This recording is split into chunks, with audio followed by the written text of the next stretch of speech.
Hello, welcome to Dronacharya IS YouTube channel. I'm Dr. Daman Benipal presenting you daily current affairs covering 17th February 2022. इस video lecture में हम आज के the Hindu newspaper में आए हुए वो सभी इम्पॉर्टेंट न्यूज़ आर्टिकल्स कवर करेंगे जो कि हमारी UPSC preparation point of view से इम्पॉर्टेंट हैं.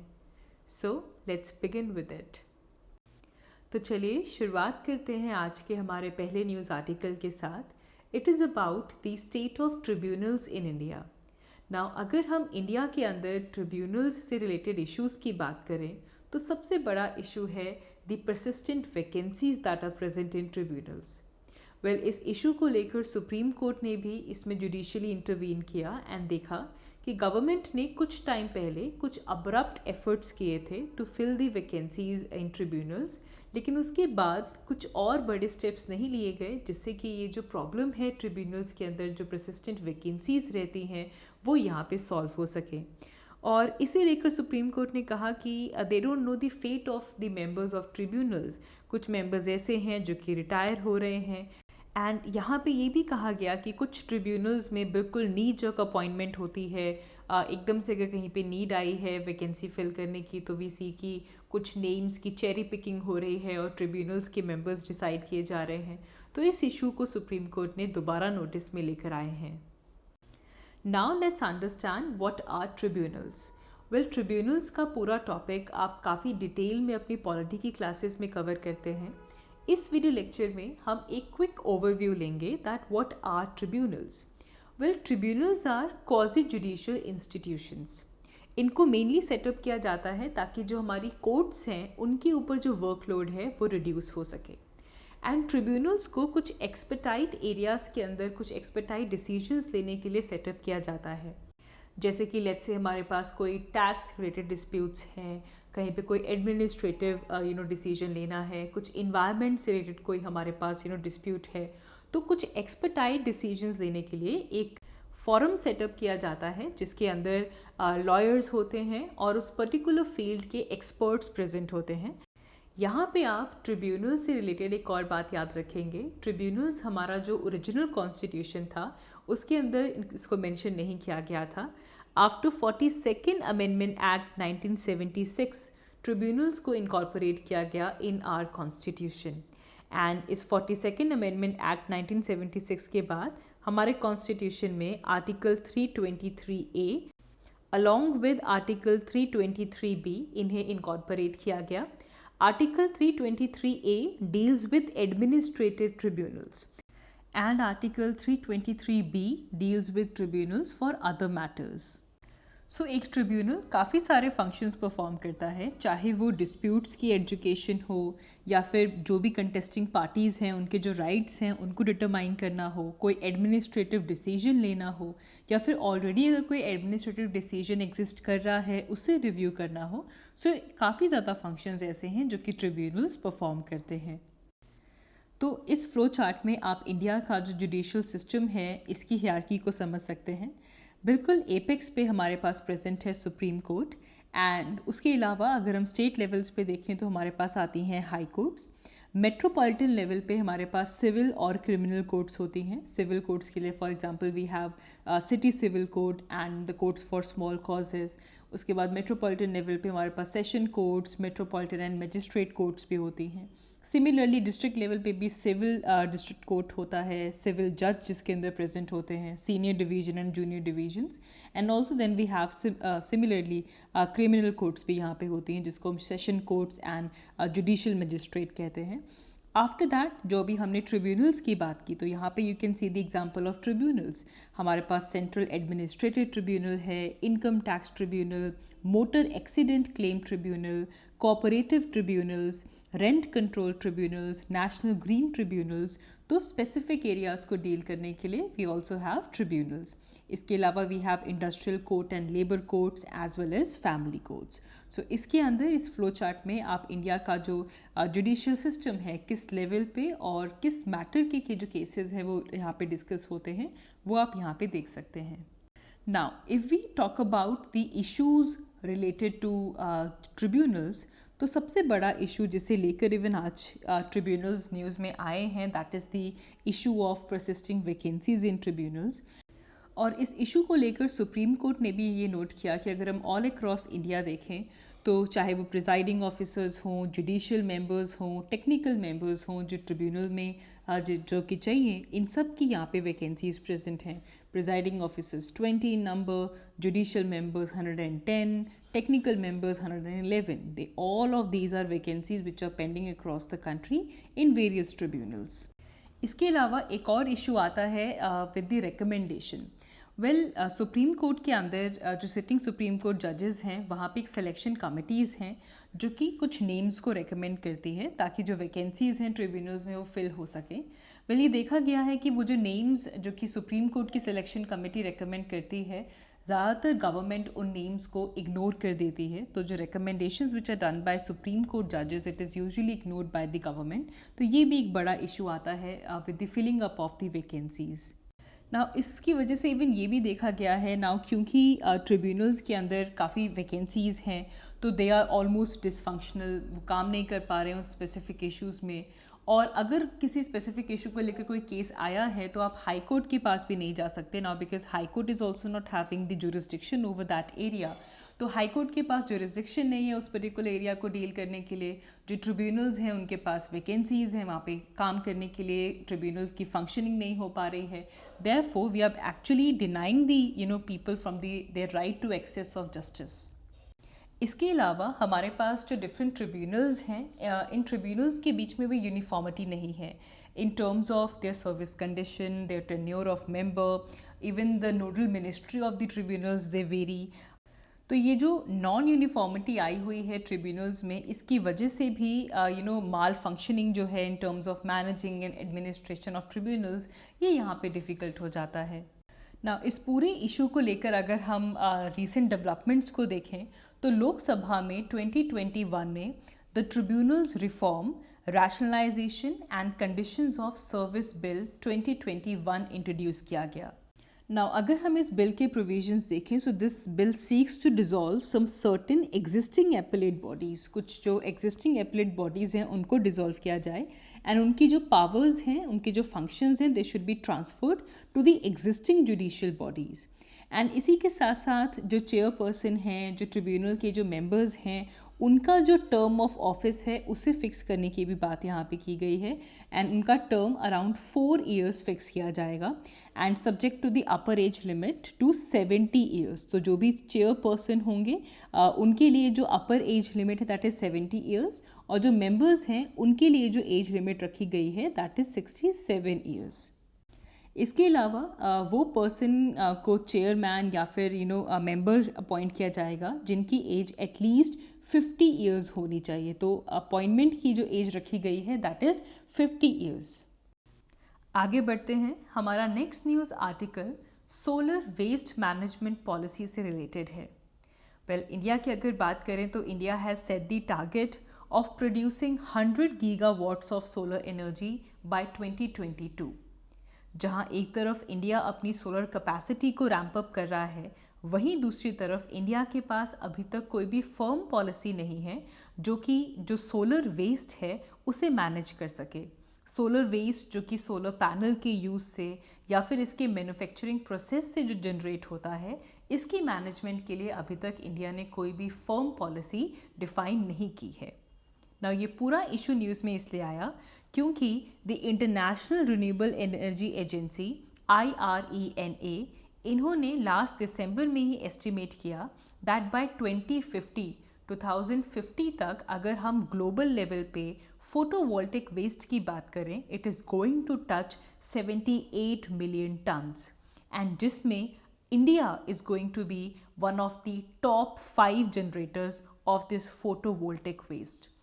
तो इंडिया फोटोवोल्टिक वेस्ट का तकरीबन टॉप 5 जनरेटर्स में से एक होने वाला है एंड जिस टाइम पे इंडिया अपनी सोलर कैपेसिटी को इम्प्रूव कर रहा है, इंक्रीज़ कर रहा है, रैंप अप कर रहा है, साथ ही में सोलर वेस्ट जनरेट हो रहा है, इसकी मैनेजमेंट के लिए अभी तक इंडिया में कोई पॉलिसी बनाई नहीं गई है। इसे लेकर अगर हम अभी करंट सिनेरियो देखें तो इंडिया में जो सोलर वेस्ट है इसे इलेक्ट्रॉनिक वेस्ट का पार्ट माना जाता है और इसे सेपरेटली काउंट नहीं किया जाता। एंड इस पूरे इशू को लेकर even minister for new and renewable energy ने राज्यसभा के अंदर ये कहा दैट एक कमेटी बनाई जा रही है जिसका मेन पर्पस होने वाला है to come up with an action plan to evolve a circular economy in solar panel, जिसके अंदर रीयूज़ रिसाइकल किया जा सके जो भी सोलर वेस्ट जनरेट हो रहा है, इसके लिए एक सर्कुलर इकोनॉमी बनाई जा सके। एंड इसके लिए एक कमेटी को कॉन्स्टिट्यूट किया जाएगा एंड जिसकी चेयरमैनशिप मिनिस्ट्री जो minister for new and renewable energy है उसके अंडर होगी। नाउ अभी तक इंडिया में कोई भी कमर्शियल लेवल पे रॉ मटेरियल रिकवरी फैसिलिटी नहीं बनी है for the solar e waste, लेकिन एक पायलट लेवल पे फैसिलिटी ज़रूर बनी है जिसके अंदर सोलर पैनल की जो रिकवरिंग है या फिर जो मटेरियल रिकवरी है उसे सेटअप किया गया है। एक प्राइवेट कंपनी है in Tamil Nadu which is working as a pilot facility. Now अगर हम यहाँ पे सोलर पैनल की लाइफ की बात करें तो इट इज़ एस्टिमेटेड कि सोलर पैनल की 25 ईयर्स की लाइफ है। एंड इंडिया के अंदर जो सोलर मैन्युफैक्चरिंग इंडस्ट्री ने जब टुक ऑफ किया दैट इज़ अराउंड 2010, तो इसके हिसाब से अगर देखा जाए तो जितने भी इंस्टॉल्ड सिस्टम्स हैं वो अभी तक अपनी न्यू और अर्ली स्टेज के अंदर प्रेजेंट हैं। देयरफॉर अभी तक इतने ज़्यादा अमाउंट में सोलर वेस्ट जनरेट नहीं हुआ है। हाउएवर इसके बिल्कुल कॉन्ट्रेरी हमारे पास council for energy environment and water एक दिल्ली बेस्ड थिंक टैंक है। इन्होंने ये कहा है कि जो एंड ऑफ लाइफ है ये इससे पहले कि 25 ईयर्स की जो शेल्फ लाइफ है उससे डिसाइड नहीं होती। There are some other waste streams also जहाँ से जो फोटोवोल्टिक मॉड्यूल्स हैं वो जनरेट हो सकते हैं। They could be other stages as well जहाँ से जो ऐसे जो मॉड्यूल्स हैं they could get damaged and therefore they can contribute in the solar waste. जैसे कि कुछ मॉड्यूल्स ऐसे होते हैं जिनकी जो डेवलपमेंट के टाइम पे जिनमें डिफेक्ट्स आ जाते हैं एंड जो प्लांट ऑपरेशन है उस टाइम पे उसको डिस्कार्ड कर दिया जाता है even before their scheduled life span. तो पहले ही जो डिफेक्टेड मॉड्यूल्स हैं उनको डिस्कार्ड कर दिया गया। तो सिर्फ यहीं से देखना कि जो पैनल है उसकी 25 ईयर्स का शेल्फ लाइफ है उसके बाद ही सॉलिड वेस्ट जनरेट होगा, दिस इज़ नॉट एक्यूरेट। इस regarding council for energy environment and water ने इवन ये एस्टिमेट किया है कि जो फोटोवोल्टिक मॉड्यूल्स हैं अभी तक nearly 2,85,000 tonnes as of financial year 2021 तक ऑलरेडी जनरेट हो चुके हैं। नाउ सोलर वेस्ट को लेकर हमारे पास रिसेंटली एक रिपोर्ट भी आई थी by national solar energy federation of India and इस रिपोर्ट के अंदर ये कहा गया था that India could generate over 34,600 tons of cumulative solar waste by 2030.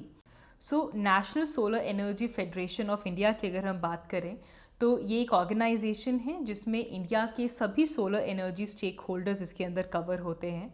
It basically works in the area of policy advocacy in terms of solar energy या फिर एक नेशनल प्लेटफॉर्म कह लीजिए जिसके अंदर सोलर एनर्जी से रिलेटेड जितने भी इश्यूज़ हैं उनको यहाँ पे एड्रेस किया जाता है।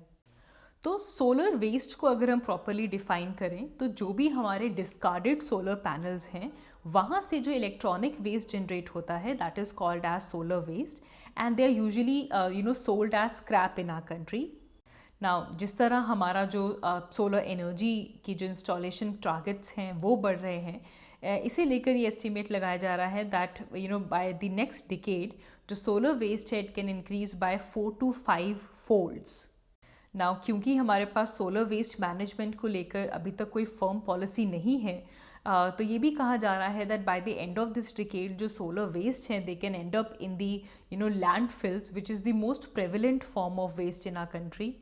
ना यहाँ पे जो वेस्ट जनरेट होता है उसे फोटोवोल्टेक कहा जा रहा है। तो photovoltaics basically they generate 3% of global energy and they consume 40% of world's tellurium, 15% of world's silver and they also have substantial chunk of the semiconductor grade quartz and which is इसके अंदर साथ ही में इंडियम, जिंक, टिन, गैलियम ये सब present होता है।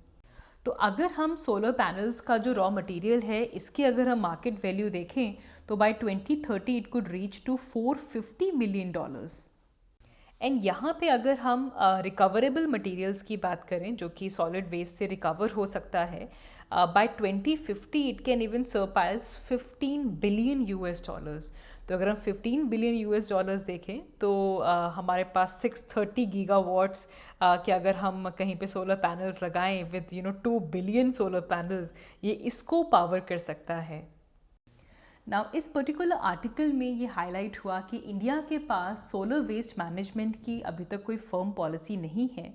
यहाँ से एक बार समझ लेते हैं कि बाकी कंट्रीज़ सोलर वेस्ट को किस तरह मैनेज करते हैं। सबसे पहले अगर हम यूरोपियन यूनियन की बात करें तो वहाँ पे waste electrical and electronic equipment इन्होंने डायरेक्टिव दिया है जिसके थ्रू जो डिस्पोजल है सोलर वेस्ट का उसकी रिस्पॉन्सिबिलिटी मैन्युफैक्चरर्स या फिर डिस्ट्रीब्यूटर्स जो कि इस इक्विपमेंट को इंट्रोड्यूस करते हैं या इंस्टॉल करते हैं उनके ऊपर सोलर वेस्ट की रिस्पॉन्सिबिलिटी इम्पोज की गई है। एंड ये जो फोटोवोल्टिक मैन्युफैक्चरर्स हैं they are only kept solely responsible for the collection, handling and the treatment of these modules at the end of their life cycle. Similarly अगर हम United kingdom की बात करें तो इन्होंने भी industry manage take back and recycling scheme introduce की है फॉर द सोलर वेस्ट, जिसके अंदर जितना भी फोटोवोल्टिक प्रोड्यूसर्स हैं they need to register and they need to submit the data related to the products which are used for the residential solar market and as well as for the non-residential solar market. And इसमें इनको ही जो भी recycling scheme है, जो भी solar waste produce हो रहा है they need to take it back and they need to recycle it again. तो यहाँ पे भी ये industry managed ही है। अगर हम USA की बात करें तो USA में अभी तक कोई भी फेडरल रेगुलेशंस नहीं है इन टर्म्स ऑफ रिसाइकलिंग, लेकिन वहाँ पे कुछ ऐसी स्टेट्स हैं जिन्होंने प्रोएक्टिवली इसकी मैनेजमेंट के लिए पॉलिसीज़ डिफ़ाइन की हैं which actually address the end of life photovoltaic module management. And वहाँ पे भी फॉर एग्जांपल अगर हम वाशिंगटन और कैलिफोर्निया की बात करें so they have also came up with extended producer responsibility regulations, जिसके अंदर जो फोटोवोल्टिक मॉड्यूल्स के जो मैन्युफैक्चरर्स हैं उनकी रिस्पॉन्सिबिलिटी दी गई है टू रीयूज़ रिसाइकल एंड इसको लेकर even they finance the such manufacturers.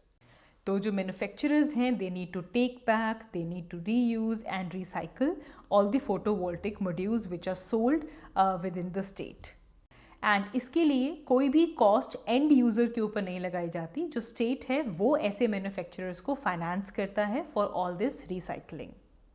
Similarly अगर हम ऑस्ट्रेलिया की बात करें तो इवन रिसेंटली ऑस्ट्रेलिया ने 2 मिलियन US डॉलर्स की ग्रांट दी थी as part of national product stewardship investment fund, जिसके अंदर बेसिकली जो industry led product steward scheme है फॉर फोटोवोल्टिक सिस्टम इससे डेवलप किया जाएगा और इम्प्लीमेंट किया जाएगा, जिसके थ्रू ऑस्ट्रेलिया का जो सोलर वेस्ट है उसे मैनेज किया जाएगा। एंड अगर हम जापान और साउथ कोरिया की बात करें so they have also indicated that they will come up with a dedicated legislation to address this photovoltaic waste problem. Now solar waste, ये जो फोटोवोल्टिक मॉड्यूल्स का जो वेस्ट है इसे लेकर मेजर रिकमेंडेशंस यही हैं that we need the strong e waste laws, जिसके अंदर मेनली मैन्युफैक्चरर्स और डेवलपर्स को रिस्पॉन्सिबिलिटी दी जाएगी for the end life of the solar panel. And जिस तरह जो फोटोवोल्टिक मॉड्यूल्स हैं इनको सबसे पहले यूरोपियन यूनियन ने रेगुलेट किया था, एंड इसके अंदर we also have the financing of the waste management option as well. Along with this जो भी रिसाइकलिंग इंफ्रास्ट्रक्चर है इसके अंदर इन्वेस्टमेंट की ज़रूरत है ताकि इसकी जो कॉस्ट है इसे हम रिड्यूस कर सकें, एंड इसे लेकर कोऑर्डिनेशन होना चाहिए between the energy and the waste sector ताकि वो एफिशिएंटली काम कर सकें और जितना भी रिन्यूएबल एनर्जी का जो वेस्ट है इसे हैंडल किया जा सके। तो इसे लेकर इवन जो इन्वायरमेंट डिस्पोजल और जो रिसाइकलिंग है सोलर वेस्ट का it should be the part of the power purchase agreement जो कि गवर्नमेंट साइन करता है विद द प्रोजेक्ट डेवलपर्स, तो उसके अंदर ये पहले से ही एज एन एग्रीमेंट इसे नोट करना चाहिए। एंड सोलर पैनल वेस्ट को लैंडफिल्स के अंदर डालना it's very harmful for the environment क्योंकि इसके अंदर काफ़ी टॉक्सिक मेटल्स होते हैं एज दे कैन सीप इनसाइड द ग्राउंड। तो इसे लेकर लैंडफिल्स के अंदर सोलर वेस्ट को डालना it should be band. After this जो न्यू बिजनेस मॉडल्स आते हैं, इंसेंटिव्स आते हैं जिसके अंदर रिसाइकलिंग इंडस्ट्री को इनकरेज किया जाता है, उसे यहाँ पे इंसेंटिव्स देने चाहिए ताकि हम ऐसे जो मॉडल्स हैं उनको इनकरेज कर सकें। And lastly, we need research and development, we need innovation, in the design, जिसके अंदर जो waste हैं वो जिस तरह generate होते हैं, जिस तरह इनको recycle किया जाता है, इन सब के लिए हमें research and development की ज़रूरत है, ताकि हम for example we are using less silicon, we are producing less waste during the manufacturing process, तो जो R&D है उसे definitely यहाँ पे increase करना चाहिए। आगे बढ़ते हैं। हमारा next news article is about the world sustainable development summit. Basically TERI the energy and resource institute of India they organise the world sustainable development summit. तो ये टेरी का एनुअल फ्लैगशिप इवेंट होता है। हर साल world sustainable development summit organise किया जाता है। इस साल इस समिट का जो थीम था that is towards a resilient planet ensuring a sustainable and equitable future. It is very important for your prelims point of view. आपको पता होना चाहिए कि इस साल का जो हमारा वर्ल्ड सस्टेनेबल डेवलपमेंट समिट था उसका थीम क्या था। So theme was towards a resilient planet ensuring a sustainable and equitable future. इस समिट के अंदर climate change, sustainable production, energy transition, global resource security, ऐसे जो इश्यूज़ हैं उनको कवर किया जाता है। एक और इम्पॉर्टेंट चीज़ जो आपको पता होनी चाहिए for world sustainable development summit that is कि इसे पहले दिल्ली सस्टेनेबल डेवलपमेंट समिट कहा जाता था, but now it is known as world sustainable development summit. Now as the name suggest, इसके अंदर सस्टेनेबल डेवलपमेंट और क्लाइमेट चेंज की तरफ जो स्टेप्स हैं, जो एक्शंस हैं, उन्हें यहाँ पे कंसेप्चुलाइज किया जाता है और एक्सलरेट किया जाता है। तो एक बार क्विकली रिवाइज कर लेते हैं what is sustainable development. So it is that development that meets the need of present without compromising the ability of future generation to meet their own needs. तो ये जो डेफिनेशन है सस्टेनेबल डेवलपमेंट की, हम सबको ये याद होनी चाहिए कि इस तरह से डेवलपमेंट हो कि जो प्रेजेंट नीड है वो भी पूरी हो सके और जो हमारे फ्यूचर जनरेशन्स हैं उनको हम, उनकी जो एबिलिटी है उससे हम कॉम्प्रोमाइज़ ना करें। ये डेफिनेशन बर्टलैंड कमीशन की जो आर कॉमन फ्यूचर रिपोर्ट थी वहाँ से ली गई है। इट इज़ वेरी इंपॉर्टेंट, इसे याद रखिएगा। इसके अलावा climate change, we all know, हमारा जो एवरेज वेदर पैटर्न्स हैं इसके अंदर लॉन्ग टर्म चेंजेस आ रहे हैं। इसको लेकर चाहे हम लोकल, रीजनल या ग्लोबल क्लाइमेट की बात करें, हर जगह पे हम चेंजेस देख रहे हैं। वी सी की जो लैंड या ओशन टेम्परेचर है वो इंक्रीज़ हो रहा है, सी लेवल राइज कर रहा है, हमारे जो पोल्स हैं वहाँ से जो ग्लेशियर्स हैं, जो आइस है वो लगातार मेल्ट हो रही है, माउंटेन्स पे जो ग्लेशियर्स हैं वो मेल्ट हो रहे हैं। काफ़ी एक्सट्रीम इवेंट्स हमें देखने के लिए मिलते हैं। कहीं पे हरिकेन्स हैं, कहीं पे heat wave, wild fires, drought, floods, कहीं पे रेनफॉल का जो डिस्ट्रीब्यूशन है वो चेंज हो चुका है, क्लाउड, वेजिटेशन कवर चेंज हो रहा है। So there is a wide indicators जिसके थ्रू हमें पता चलता है कि the climate is changing. Now article को डिस्कस करने से पहले अगर हम इंडिया के एफर्ट्स देखें जो कि सस्टेनेबल डेवलपमेंट के लिए इंडिया ने लिए हैं, तो मार्च 2019 में इंडिया ने 100% इलेक्ट्रिफिकेशन का जो टारगेट है उसे अचीव किया। एंड जो इलेक्ट्रिफिकेशन की गई है that is using sustainable technology and the innovative model. And इसके अंदर उजाला प्रोग्राम जो है that is a programme that we need to mention over here, जिसके अंदर 367 मिलियन एलईडी बल्ब्स को डिस्ट्रीब्यूट किया गया। एंड ये सस्टेनेबल प्रोजेक्ट था क्योंकि इससे क्या हुआ कि जो 38 मिलियन टन्स जो कार्बन डाइऑक्साइड हर साल प्रोड्यूस होती थी that is going to be reduced because of these LED bulbs.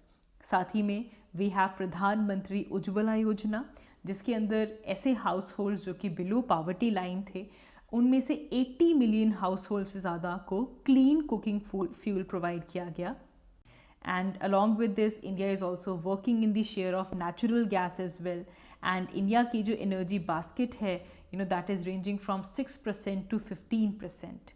Sustainable development की बात करें तो we also have जल जीवन मिशन, जिसके अंदर जो 34 मिलियन हाउस को टैप कनेक्शंस के साथ कनेक्ट किया गया। And along with this, we are also having so many conservation efforts, जिसके अंदर tiger, lions, leopards, Gangetic river dolphins, इन सब का जो नंबर है, जो पॉपुलेशन है वो इंक्रीज़ हुई है। सो ओवरऑल चाहे वो एनर्जी की टर्म्स में हो, चाहे वो क्लीन फ्यूल की टर्म्स में हो, वाटर की टर्म्स में हो, नेचर की टर्म्स में हो, India is taking efforts towards sustainable development. Therefore, the energy and resource institute का ये जो वर्ल्ड सस्टेनेबल डेवलपमेंट समिट था, वहाँ पे प्राइम मिनिस्टर नरेंद्र मोदी ने अपनी इनाग्रल एड्रेस दिया, जिसके अंदर उज्ज्वला योजना स्कीम को मेंशन किया गया, जिसके अंदर क्लीन कुकिंग फ्यूल प्रोवाइड किया गया तो 90 मिलियन हाउस होल्ड्स. इसी के साथ साथ प्राइम मिनिस्टर प्रधानमंत्री कुसुम स्कीम, जिसके अंदर जो फार्मर्स थे उनको इनकरेज किया गया कि वो सोलर पैनल्स को सेटअप कर सकें, ताकि जो फार्मर्स हैं जो भी सरप्लस सोलर एनर्जी प्रोड्यूस होती है या तो उसे खुद यूज़ करें या फिर they can even sell it to the grid, जिससे कि ऑल ओवर जो सस्टेनेबिलिटी है वो यहाँ से प्रमोट होती है. सिमिलरली एलईडी बल्ब्स की जो डिस्ट्रीब्यूशन स्कीम है, इसकी वजह से पिछले 7 सालों में 220 बिलियन यूनिट्स ऑफ जो इलेक्ट्रिसिटी है इसे यहाँ पे सेव किया गया, and 180 billion tons of carbon dioxide emission per year उसे यहाँ पे रिड्यूस किया गया. Along with this the national hydrogen mission, इसे यहाँ पे साइट किया गया. नेशनल हाइड्रोजन मिशन के अंदर जो ग्रीन हाइड्रोजन है इसे यूज़ करने का हमारा एम है, एंड इससे रिलेटेड एकेडमिक रिसर्च इंस्टीट्यूशंस जो जैसे कि the energy and resource institutions, they are coming up with the scalable solutions कि किस तरह ग्रीन हाइड्रोजन को यूज़ किया जाए. नाउ ये सभी स्कीम्स हमारे लिए इंपॉर्टेंट हो जाती हैं जब भी हम सस्टेनेबल डेवलपमेंट की बात करते हैं. You need to know Pradhanmantri Ujjwala Yojana, Kusum scheme, LED bulb distribution, national hydrogen mission, ये सभी यहाँ पे इम्पॉर्टेंट हैं. साथ ही में अगर हम इन्वायरमेंट पॉइंट ऑफ व्यू से देखें तो even our prime minister mentioned IUCN, the international recognition for India's efforts for the International Union for Conservation of Nature, and India में 49 रामसर साइट्स हैं, वेटलैंड्स हैं, इसको भी वहाँ पे उन्होंने मेंशन किया. So that is it, that is all for this video. हमने इस वीडियो में आज के न्यूज़पेपर में जो भी इम्पॉर्टेंट न्यूज़ आर्टिकल्स थे हमारे प्रिपरेशन पॉइंट ऑफ व्यू से उन्हें डिस्कस किया. If you like this video, do like and comment down below. I will see you in my next one. Thanks for watching.